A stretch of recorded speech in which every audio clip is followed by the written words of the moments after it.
working to connect a region of over 600 million bridges between our lands.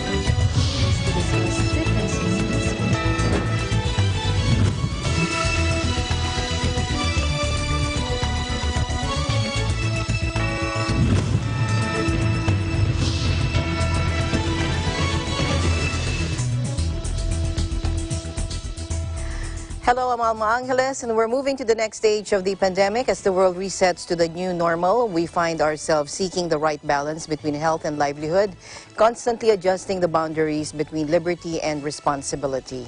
Welcome to ASEAN in Focus.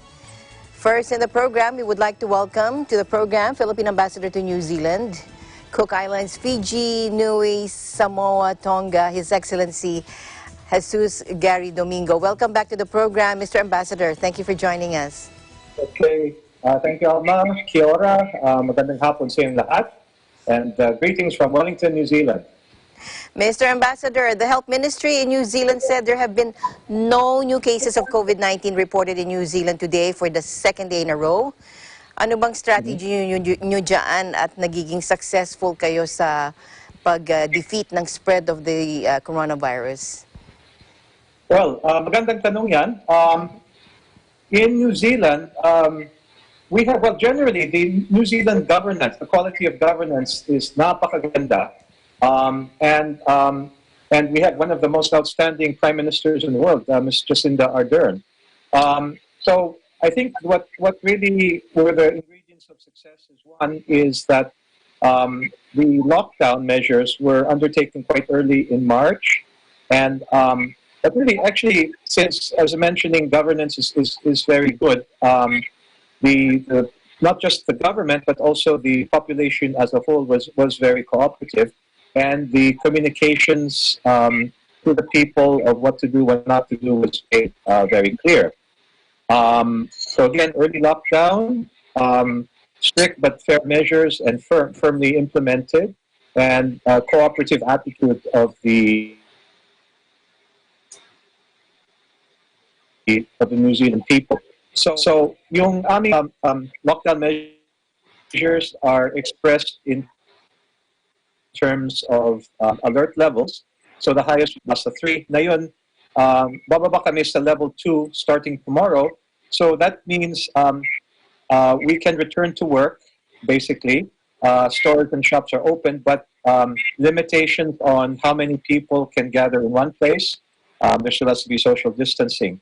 Sa amin naman sa Embahada, bubukas kami uli sa Lunes, May 18.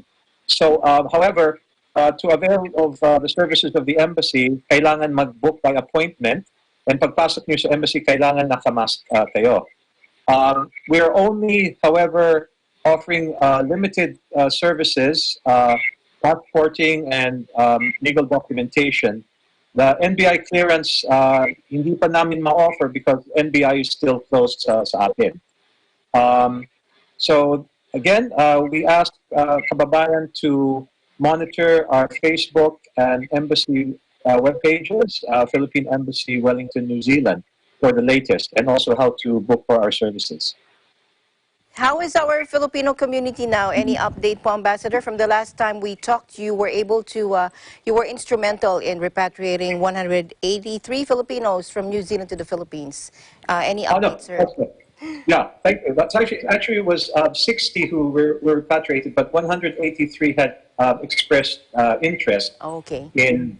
So actually, since then, well, since there's a possibility for some of the displaced kababayan, because many had been laid off, there's a chance that perhaps they can find other work, maybe in other areas where they are now or in other fields. So I think we may not have a very strong push for now for repatriation. And also, Philippine Airlines will be resuming on June 4th. So for those people that need to go home, they could just avail of that flight. We're also working on bringing home our kababayan in the other Pacific islands, but it's still a challenge because there's still movement restrictions between those islands and New Zealand. But the good news is, again, we're going down to level 2, so that means we can return to work, but with proper measures in place next week. Well, I mean, the alert level is being lifted tomorrow, but it'll take a few days for everyone to adjust. So, how is the Filipino community with regards to the coronavirus? Were there any Filipinos affected? And if they were, how is the government helping them? Okay, so awan ng Diyos, no Filipino are among the deaths. But they have been affected, of course, with the general measures. Many of the Filipino frontliners in nursing, caregiving, other essential services are Filipino.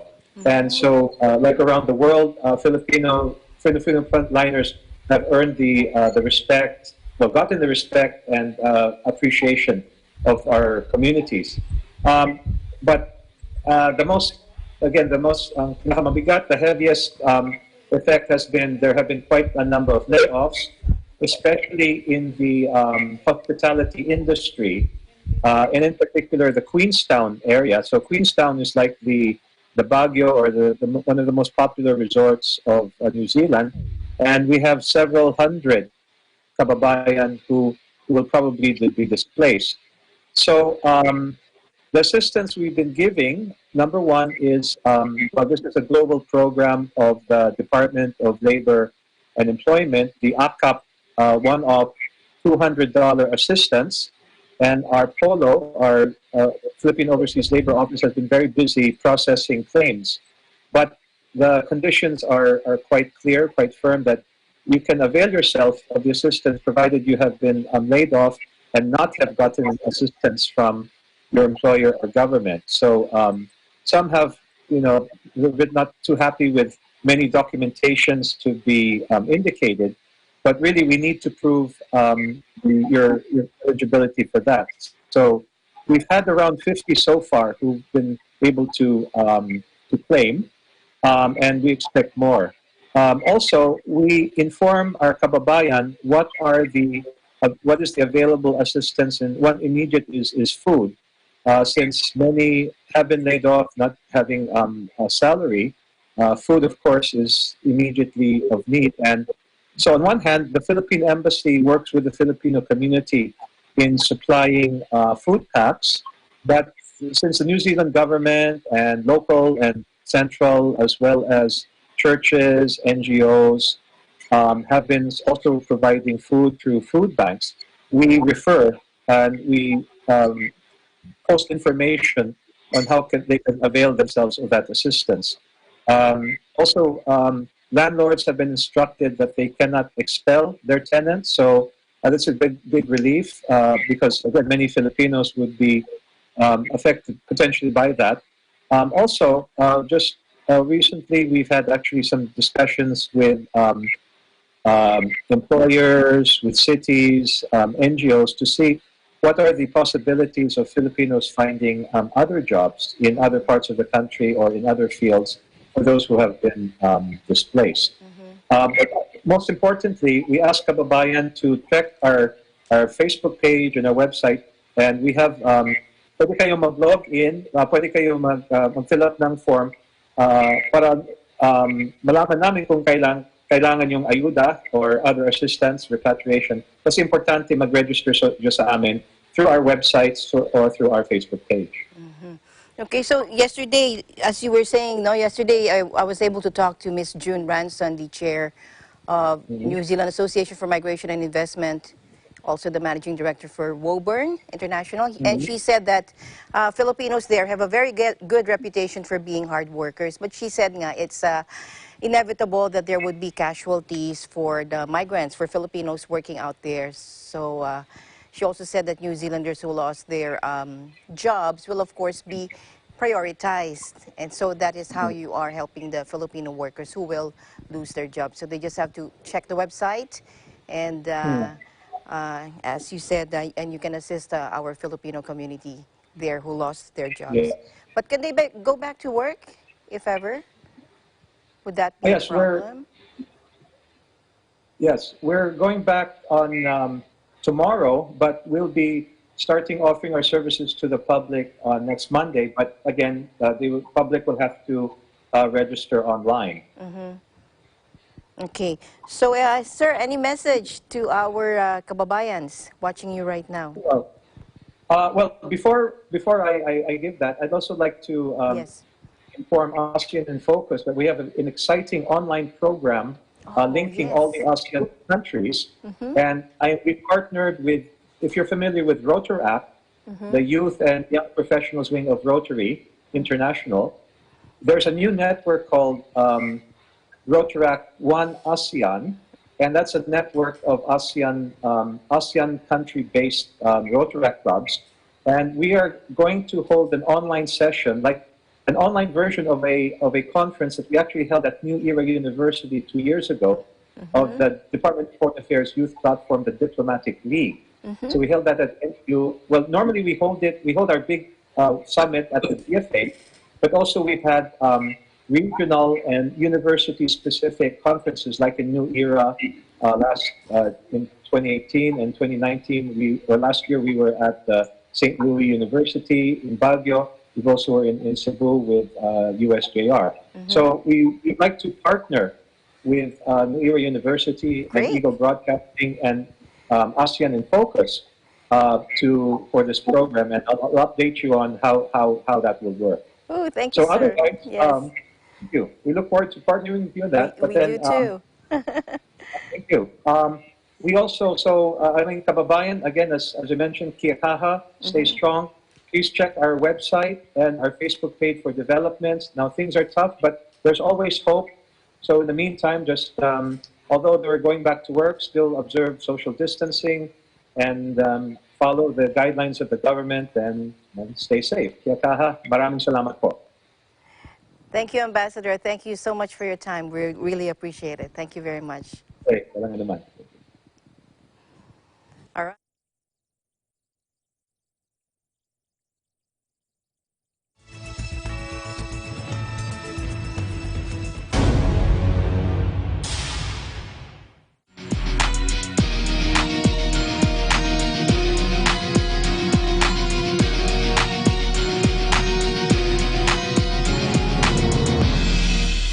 This program is presented by SMC Infrastructure, building a better world.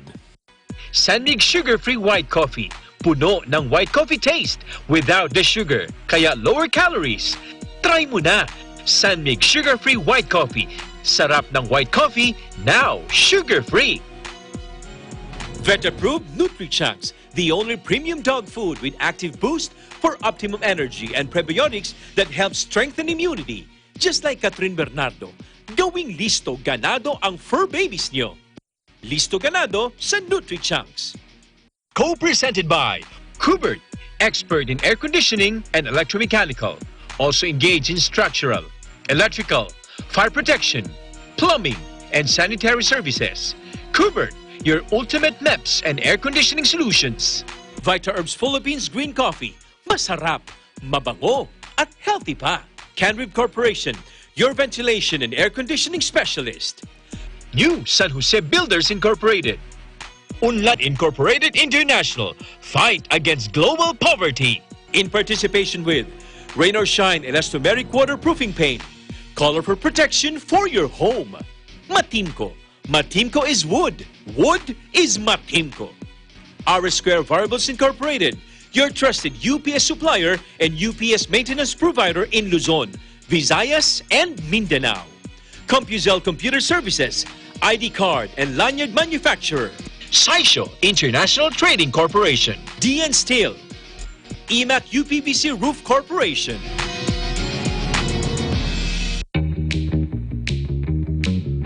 Hey, Gretchen Ho here, and I'm a white coffee lover. Creamy kasi, and very yummy. Pero mas masarap kung hindi nakaka-guilty. Check my new discovery, Sanmig Sugar-Free White Coffee. Puno ng white coffee taste without the sugar, kaya lower calories. Try mo na! Sanmig Sugar-Free White Coffee. Sarap ng white coffee, now sugar-free.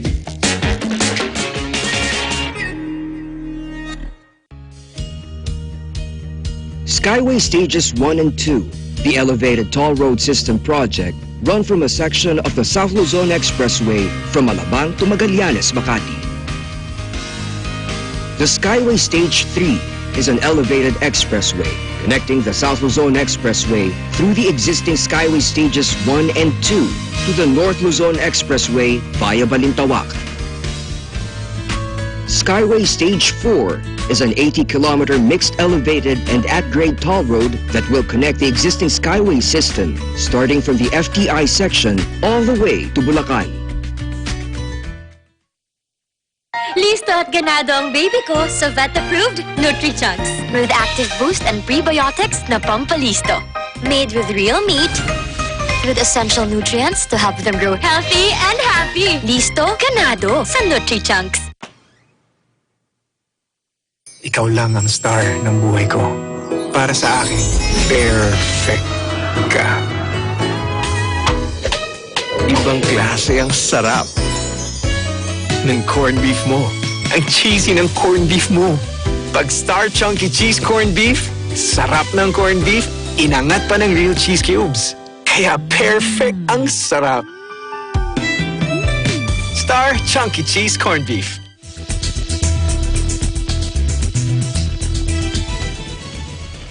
Okay, let's head on over to Cambodia, where the COVID-19 committee is tackling the reopening of businesses in priority sectors. Joining us live from Cambodia, Crystal Ann Ballesteros. Hello, Crystal. Hi, Alma. It's a pleasant afternoon here in Cambodia. Good to see you. Good to see you too. For our headline today, the National Committee for Combating COVID-19 yesterday discussed easing coronavirus restrictions and reopening businesses in priority sectors in a bid to boost the national economy, which has been battered by the pandemic. The meeting follows as the public gradually returns to their usual routines, owing to lesser worries brought by the month-long absence of new COVID-19 cases in the kingdom. At present, only 1 out of 122 COVID-19 patients diagnosed in the kingdom remains under treatment. Orban Din, spokeswoman for the Ministry of Health, said yesterday which was chaired by Health Minister Man Punheng, focused on seeking corrective measures as the public resume their normal routines. She added that she can't disclose the results of the meeting yet because they are still preparing the proposed measures for the approval of the head of the government, which is Prime Minister Hun Sen. The meeting covered discussions on which service sectors be allowed to reopen, such as restaurants, entertainment establishments, and schools, others. She also said that they also talked about which sectors must remain closed, but she can't give further details about it. They can't open all sectors. They must consider which sectors to prioritize as they try to offset an economic costs of the pandemic.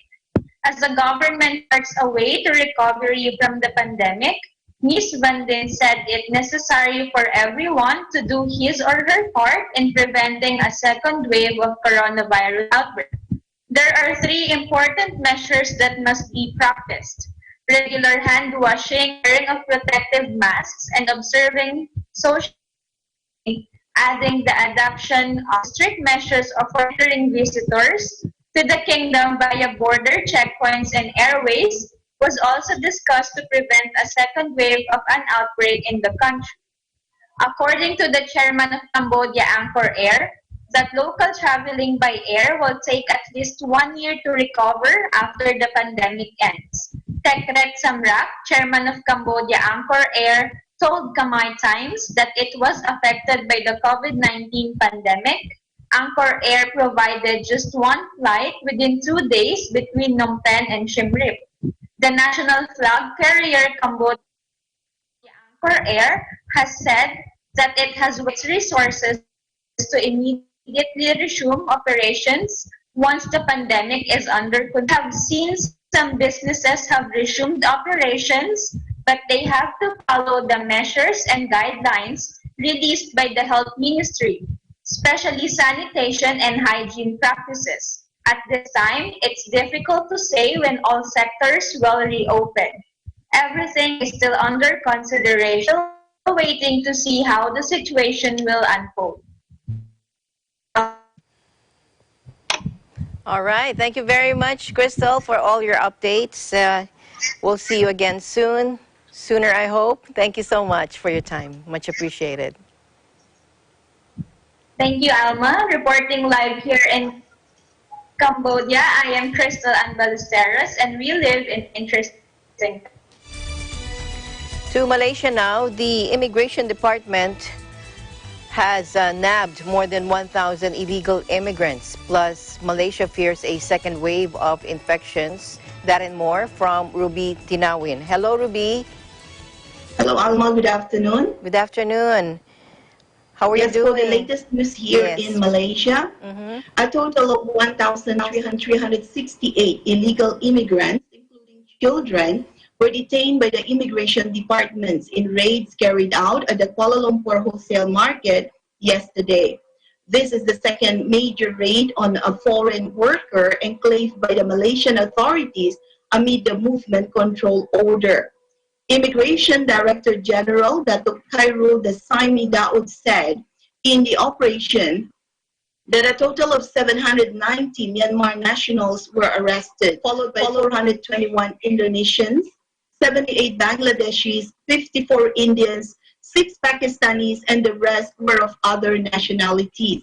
He said those detained comprised 1,009 men, 261 women, and 98 children. A total of 7,551 foreigners were inspected, and 1,368 of them were detained and brought for documentation process at Kuala Lumpur Immigration Department in Jalan Duta.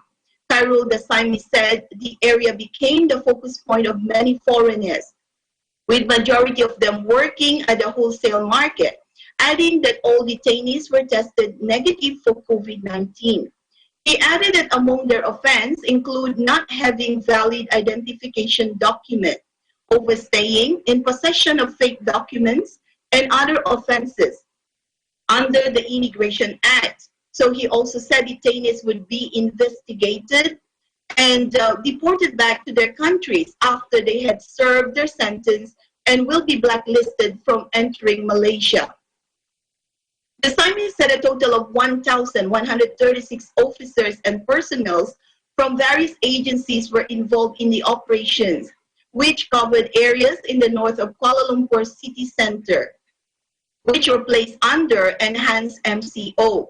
Malaysia has some 2.2 registered foreign workers and an estimated 3 million more undocumented laborers. Meanwhile, the emergence of new clusters in countries that have recovered from COVID-19 is a cause for concern for Malaysia, says the Health Ministry.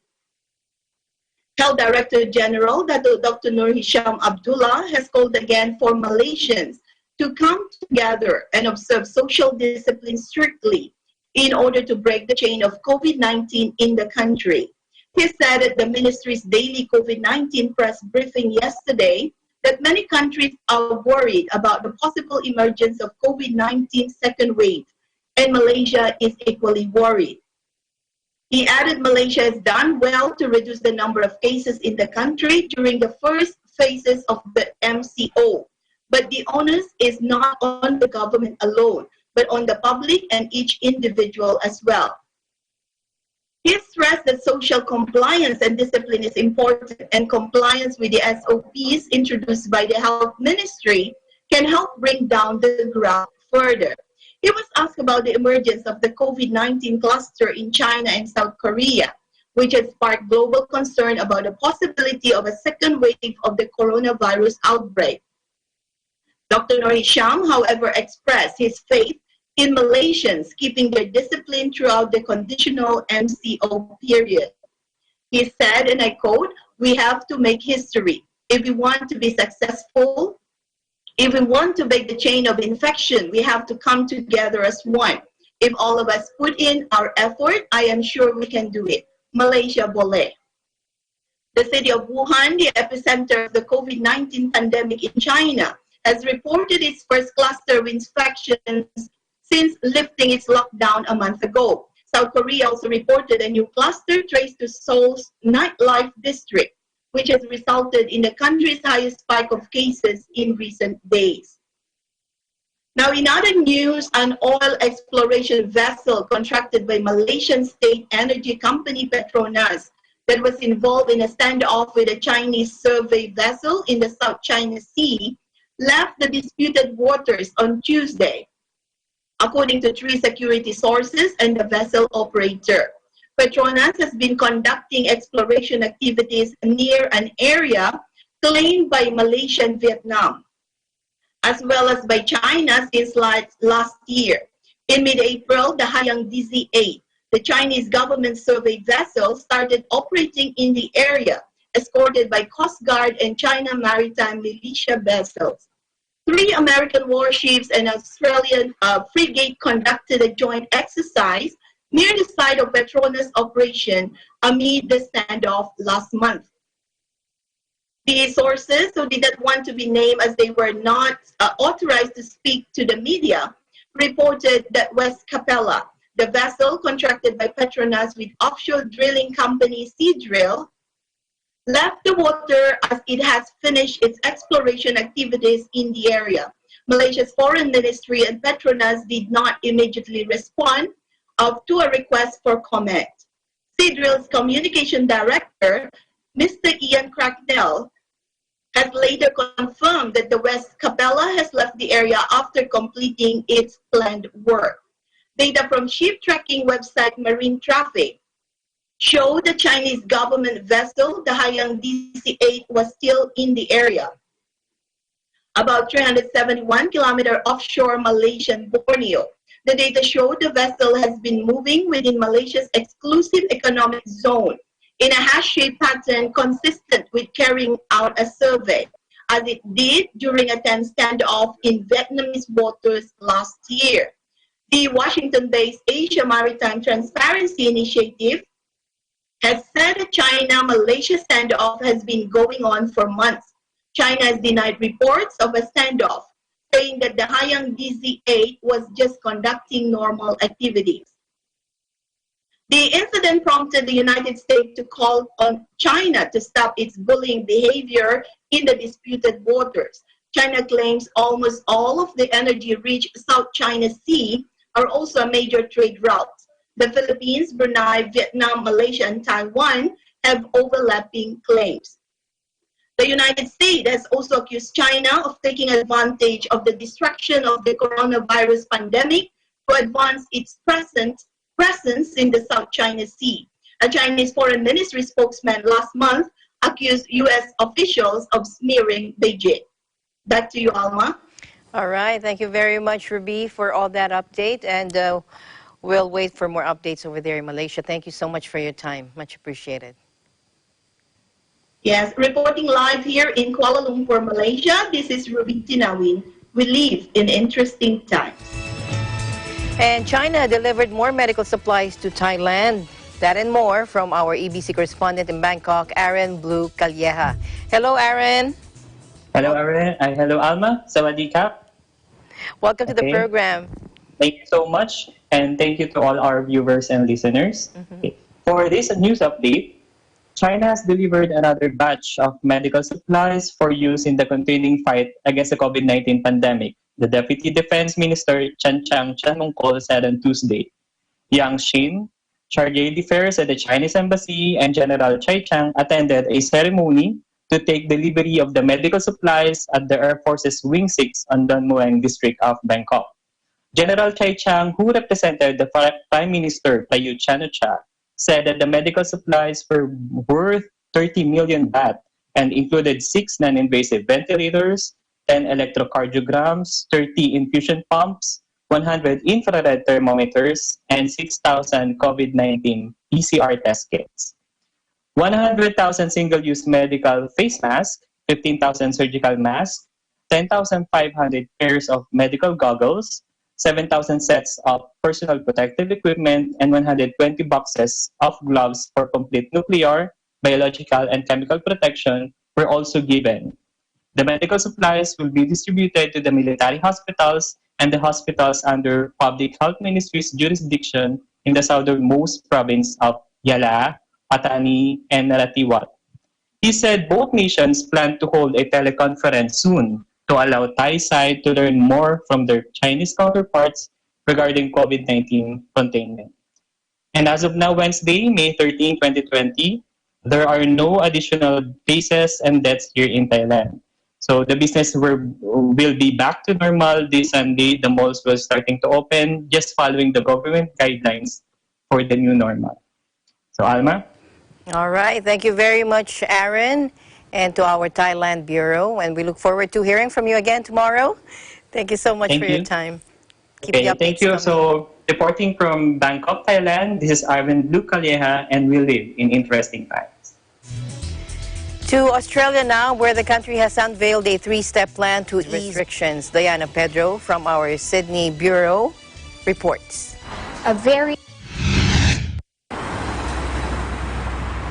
Hi Alma, I'm bringing you the latest on the COVID-19 situation here in Australia. The Department of Health has now announced that Australia is highly successful in flattening the curve. The number of new cases each day is now very low. Thus, the government has started talking about a very careful three-step plan to a COVID-safe Australia. Step 1 is reopening of some businesses, allowing 10 people at maximum to be together. At Step 2, more businesses will commence and will be allowed to accommodate additional number of people. Step 3 is the new normal, with gatherings up to 100 people, and travels to other states and New Zealand will potentially be allowed. As we go along this framework, some metrics will be checked, such as the number of cases, capacity and readiness of our healthcare system, and compliance of the people to restrictions, in order to build confidence that we are ready to progress. It is also possible to step back if the situation warrants it. It is important to highlight as well that states and territories will go along these milestones at different paces, depending on the local circumstances. This will be decided upon by each region's administration. The aim is to be in the new normal by July this year. Here in New South Wales, by 15th of May, Friday, the number to remember is 10 on outdoor gatherings, sitting in cafes and restaurants, weddings, and religious gatherings. Household visits is limited to 5, funerals to 20 for indoor and 30 for outdoor, not counting the funeral director. Outdoor pools will be opened with restrictions. The basic principles remain the same all throughout, such as social distancing, good hygiene, and avoiding outdoors when feeling unwell. This is Diana Pedro reporting from New South Wales, Australia. We live in interesting times. Thank you, Diane. Rescuers have discovered the charred remains of at least 7 people a day after a series of explosions aboard an Indonesian oil tanker, and police said the toll could rise. The dead were among dozens trapped on the 250-meter Jag Lila when it burst into flames after several explosions at North Sumatra's Belawan port, one of the country's busiest. Firefighters aboard another boat battled for hours to extinguish the inferno on the Indonesia flagged vessel, which was docked for repairs. Local police spokesman MP Nainggolan said the deceased were among those trapped during the blaze, and they didn't find a way out. DNA tests were being performed to identify badly burned victims, and some crew were still missing, he added. The blaze injured at least 22 people. The cause of the explosions and the fire was not yet known. ASEAN in Focus will be right back.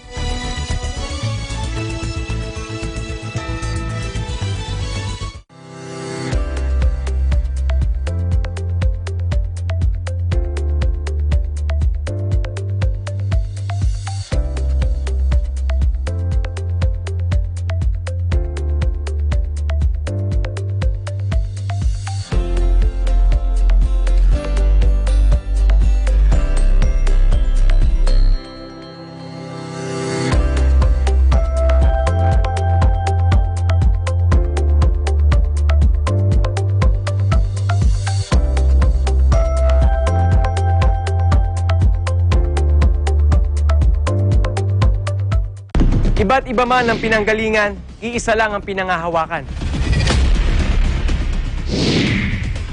Ang pangarap na makilala sa kanilang larangan. Mas titindi pa ang performances ng ating mga TNG aspirants dito lang sa pinakabago at pinakamalaking talent competition ng Philippine Television. Ito ang...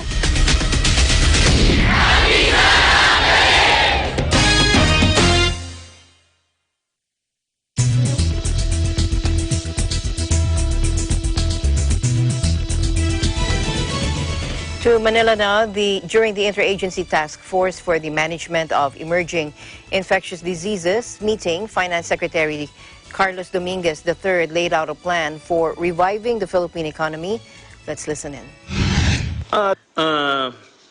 We have to do many things in order to revive the economy, and I would like to propose the following priorities. Number one, after we are confident that that we are in control of the death rate and infection, we should restart and accelerate the Build program subject to compliance of minimum health standards. The infrastructure remains to be the best driver of economic growth because it has the best multiplier effects in terms of employment and shared prosperity. We should also hire contact tracers in mass to boost our efforts to stop transmission and defeat COVID-19 while providing jobs. You know, we lost about 1.2, 1.5 million jobs. They're temporarily lost, but you know, if we hire these guys to do contact tracing, which we are having a very hard time, right? Doing the contact tracing, I think we can provide good jobs to people to attract investors who want to relocate from other countries and in search of resilient, high-growth potential economies like the Philippines. This will involve the urgent passage of CITIRA or Package 2 of the Comprehensive Tax Reform Program, which we now propose to include flexible tax and non-tax incentives so we can target specific companies that we want to invest here. The bill has been with the Senate for a few months. We would like to ask for your support so that Congress can pass this before June 3. Number 4, we have to stimulate the consumer demand. We must promote manufacturing of products that have strong and inelastic demand, such as those as food production. Inelastic demand means that you will buy it regardless of what your income is or what the price of the good is. And that is food, number 1. You have to eat food. So we must push food production and food logistics.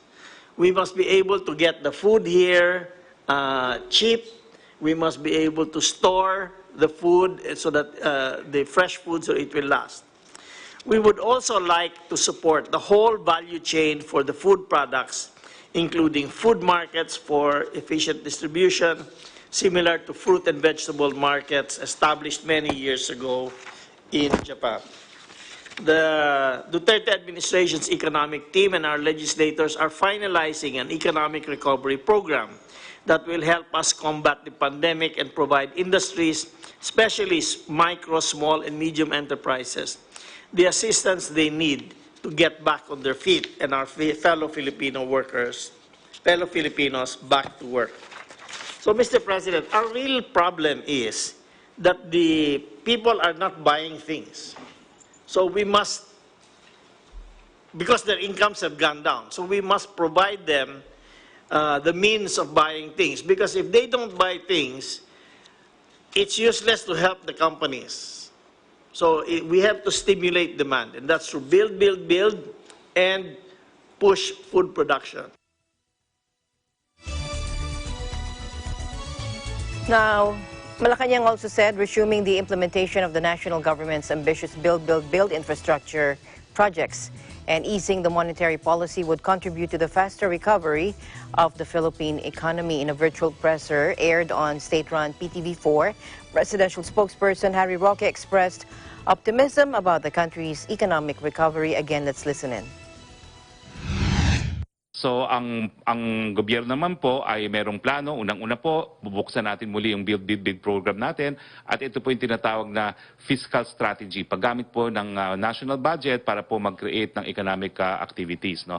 At pangalawa po, yung ating mga monetary policies, sinisiguro po ng ating Bangko Sentral na sapat po ang salapi na umiikot, binababa po natin ng interest rates at saka yung mga liquidity requirements ng mga bangko po ay ini-ease up natin yung mga deposit requirement ng mas maraming pong pera na umikot sa ating ekonomiya.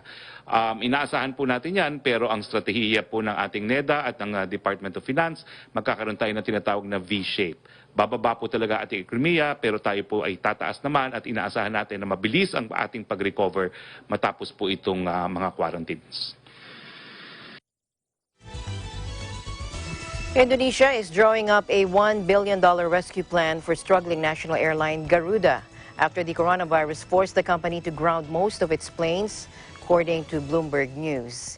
Under the plan, some $500 million in Garuda debt would be restructured with another $500 million in new loans to help the airline meet operational needs for the next 6 months, according to the report, citing Deputy State-Owned Enterprises Minister Kartika Wirwantmojo. The report also said the company was facing the prospect of defaulting on Islamic bonds known as sukuk due next month, adding that investors would be offered the option of extending maturities on their investment by 3 years or a staggered repayment scheme. In a reply via WhatsApp, Garuda's President-Director Irfan Setyaputra said, quote, "This is still an ongoing discussion. It's not confirmed yet. State-controlled Garuda, which operates a fleet of more than 200 aircraft with its CityLink subsidiary, has temporarily cut salaries to help cope with a travel slump sparked by the global pandemic." Environmentalists have criticized Laos for pressing ahead with plans for another, quote, "destructive dam on the Mekong River, a waterway already strangled by hydropower schemes." Take a look. มันก็งงกันนะมันไม่มีกำหนดนะเราไม่รู้เขาจะปล่อยตอนไหนที่จริงถ้าเขาจะปล่อยเขาต้องบอกเขาต้องแจ้งมาชาวบ้านได้เตรียมตัวทันอันนี้เราไม่ทราบว่าเขาจะปล่อยวันไหนก็มันอยู่ก็เหมือนเซ็งมันเหมือนไม่มีชีวิตชีวาเลยนะรู้สึกว่ามันไม่สัมพันธ์กับการดำเนินชีวิตของชาวบ้านเมื่อแต่ก่อนที่เราเคยหาปลาได้มันก็ไม่ได้หรอกให้ปล่อยเป็นตามฤดูกาลเหมือนแต่ก่อนถ้าพร้อมกันนะคงทำได้นะถ้าทำแบบนี้เหมือนไม่เห็นใจคนที่หากินตามลำโขง The flow of the Mekong, Southeast Asia's longest river, is interrupted by a cascade of dams in China, where it is called the Lancang. Two downstream dams, the Shayaburi and Don Sahong, have been built in Laos, which wants to construct 7 more as it strives to live up to its billing as the battery of Asia. Water levels have dropped to record lows over the last year, exposing rocks and killing fish, a phenomenon blamed by villagers in Thailand and Laos on the operations of dams. On Monday, Laos Communist government submitted proposals for the Sanakam Dam, close to the northeastern border with Thailand, to the Mekong River Commission, or MRC. The MRC is a dam consultation body for Mekong nations, but has been accused of being toothless in stopping river projects sponsored by governments and big businesses. The MRC said the Sanakam Dam consultation includes an environmental impact assessment on the waterway and its communities. Landlocked, corrupt, and poor, Laos has turned to billion-dollar hydropower schemes for investment, hoping to sell the electricity for a profit to its neighbors, as well as provide energy to its remote populations. But critics say dams have been railroaded through despite mounting evidence of ecological damage to one of the world's most biodiverse waterways. Villagers along the Mekong in Laos and Thailand say their fish catch has dwindled as the dams have come online. And studies show sediment flow has thinned, leaving the river increasingly anemic as it winds towards the Vietnamese delta. The Mekong feeds around 60 million people. Cat cafes are reopening across Bangkok, with the felines refusing to maintain the 1-meter social distance after a month locked inside away from humans. Outside the Catter Day, the cafe staff take the temperature of the customers before welcoming them inside. Let's take a look.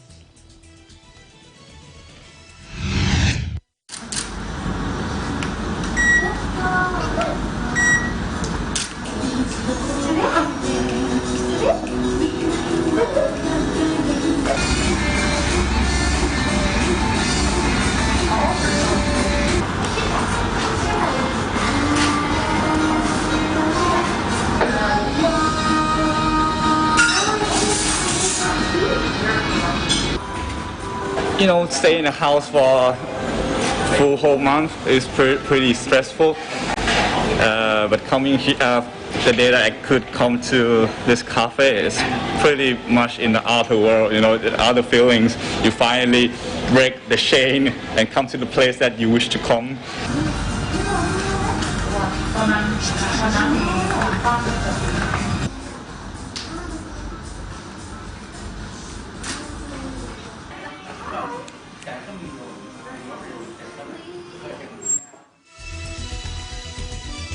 ASEAN in Focus, we'll be right back.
Welcome back. Indonesians who violate social distancing rules in the capital could soon find themselves forced to clean toilets to atone for their sins. Latrine duty is among a range of punishments listed in new rules aimed at battling coronavirus infections in the Southeast Asian megacity of Jakarta. Going outside without a mask can result in a 250,000 rupiah fine or $17, while residents gathering in crowds could be forced to clean public facilities, including toilets, while wearing a vest that labels them as rule breakers. Firms that ignore shutdown orders or violate public health rules can be hit with fines of up to 50 million rupiah under rules made public this week. Jakarta, a sprawling city home to some 30 million people, imposed a partial lockdown last month as virus infections surged, and critics warned of a looming public health disaster. Several other Indonesian cities have put similar restrictions in place, but violations are prevalent. At the weekend, several hundred people gathered in downtown Jakarta to mark the closure of a fast food restaurant, sparking widespread criticism. On Tuesday, Indonesia's COVID-19 death toll hit 1,007 with nearly 14,749 confirmed cases. But the true toll is believed to be much higher in the country of more than 260 million. A group of Thai volunteers set up food cupboards known as the Pantry of Sharing on the sidewalks of Bangkok for people affected by the COVID-19 crisis. The main goal is to encourage people to put food in the cupboard to help those most in need get enough to eat. Take a look.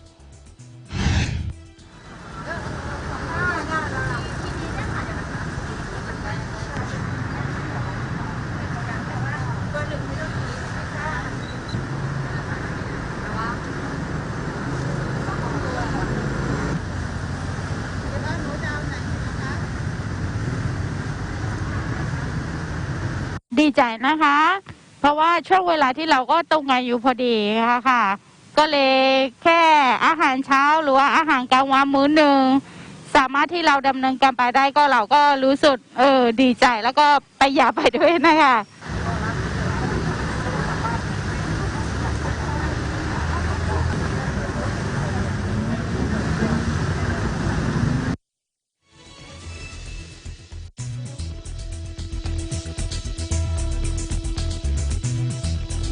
And that is the latest news in the Southeast Asian nations. Stay updated about the ASEAN region. I'm Alma Angeles. We live in interesting times.